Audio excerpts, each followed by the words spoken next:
Hi, welcome to week 3 of Philosophy 2000, Introduction to Ethics at Robert Morris University online, and I'm your professor, John Silbert. It's good to be with you again. I wanted to set the tone for this week, which is to say that we are exploring a brand new continuum. Last week, we talked about the continuum of moral differences. And at one end, we used the image of a street. We literally walked out on the street and we looked down one end and then down the other.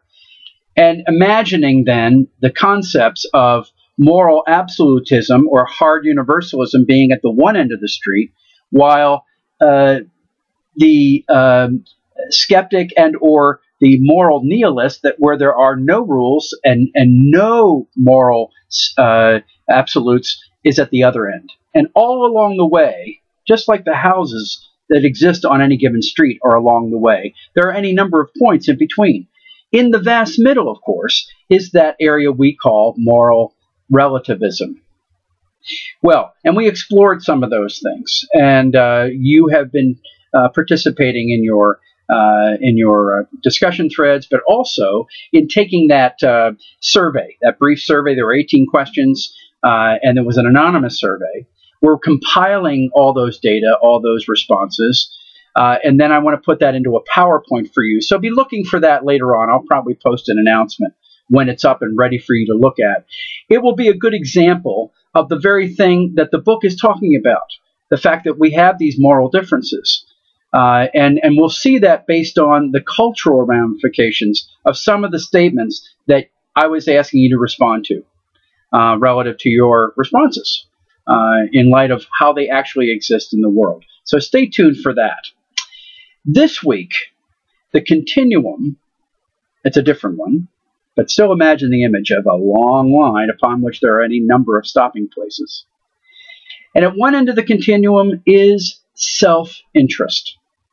We call that egoism. At the other end of that continuum is the place we call the interest of others, or other interests, our interest in others. That's altruism. And so this continuum, this line that exists, is between egoism on the one hand, self-interest, and altruism on the other interest. Now, in order to explore some of what that's about and the material that's in chapter 4 of your book about egoism and altruism, I have a couple of things I want you to look at. First of all, there's a lovely, funny clip from Friends, the old TV series involving Phoebe and Joey, two of the characters there, exploring the idea of whether there is, in fact, ever a selfless good deed. And that will be something that you can view, enjoy it, and then respond to it in the discussion thread. I look forward to hearing and reading your discussions. You note that when I participate in discussions, every once in a while I'll jump in and I'll read a bunch and maybe jump in as a summary of the whole. But ultimately, this is a discussion that you are taking amongst yourselves. And I think, frankly, you've been doing a great job of it so far. So keep up the good and steady work in that regard. The other video clips that I want you to look at are a pair of clips, one featuring an interview with Ayn Rand. She was the famous author of many, many books in the 50s, 60s, and 70s. She is, quite frankly, the epitome of egoism, of enlightened self-interest. On the other hand, we have a clip from a bioethicist. His name is Frans de Waal. He's also mentioned in your book. And he's talking about the idea of empathy. The fact is that we have this ability to reach out beyond ourselves to the other. In some cases, the other may be an animal that we see that is hurt, for instance, that can't protect itself, and we pity it.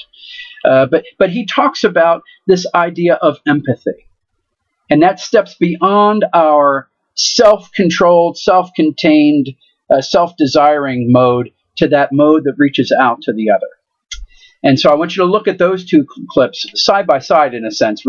Look at the one, then the other, and then respond to each in a discussion thread there for you. So make sure you do that.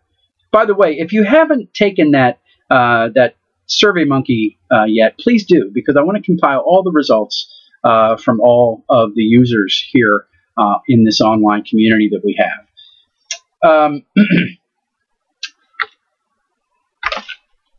Let me say this. Whenever we talk about egoism and altruism,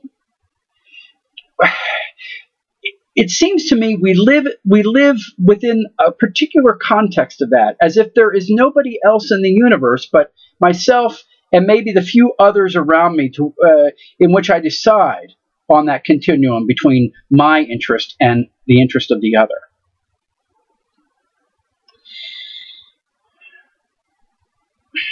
I always struggle with this because I know that even though my world is right here, here's my office, right, at home, and I have my circle of friends and acquaintances and the people that I need to respond to, and I have myself and my own needs, there is this bigger world that I never see, quite frankly, and I don't know that you see either. Partly because we are busy. We are very much engaged in this particular life we are living. But I struggle with it relative to the material that's in Chapter 4 because I don't know that we necessarily frame the picture as well as we could. Let me suggest this in thinking about egoism and altruism. My self-interest and the interest of others. I don't know about you, but today I got up and I went to the fridge and I looked in the fridge and there are all kinds of things there to eat, but maybe none of them really satisfied my need or want at that particular point. And so maybe I made some kind of a comment this morning, gee, there's nothing to eat. And maybe I'll go out and get a cup of coffee and a breakfast sandwich somewhere that will better suit my needs, or wants, I should say. While I was doing that, this woman here, you can't see her face, but you can see her hands, was in Port-au-Prince, Haiti, making mud cakes.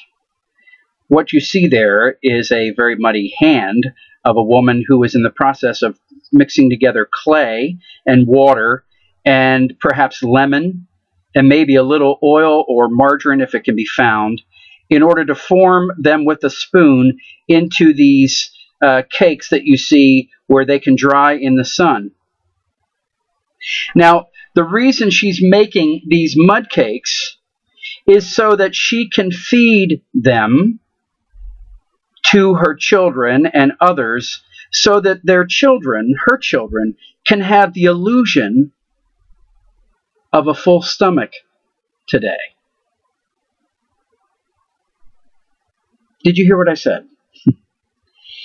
She's making these mud cakes and feeding them to her children so that they may have the illusion of a full stomach. You see, they won't have a full stomach, not like you and I have. And certainly not to the extent of the full refrigerator that I opened this morning that had any number of items of good nutritionist food that I rejected in order to find something else that I wanted instead. And that gives me pause,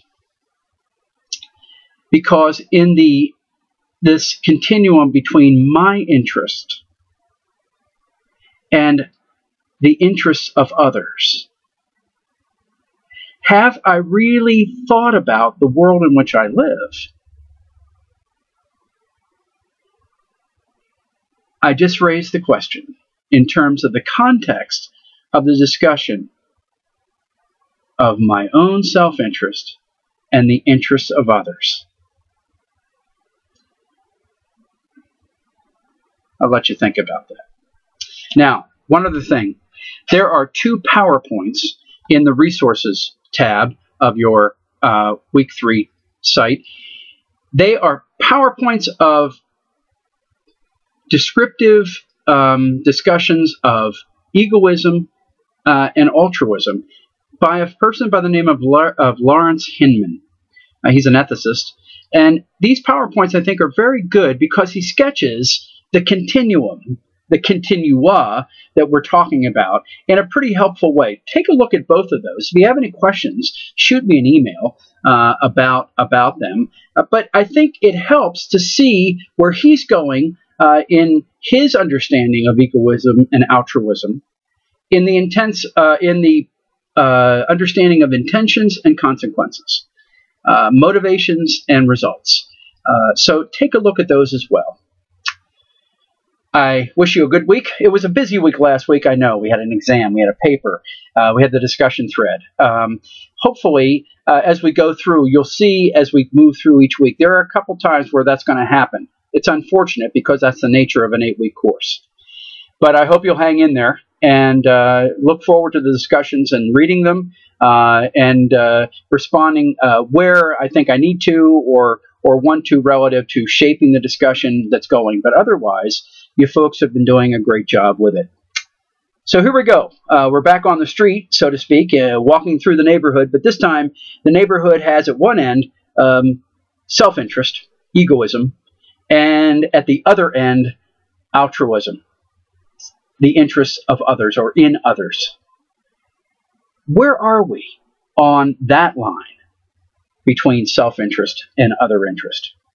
I think it's a really fascinating question. I think it's an important question as we continue to look at the various theories and applications of ethics in our day-to-day lives. How then shall I live? So we continue.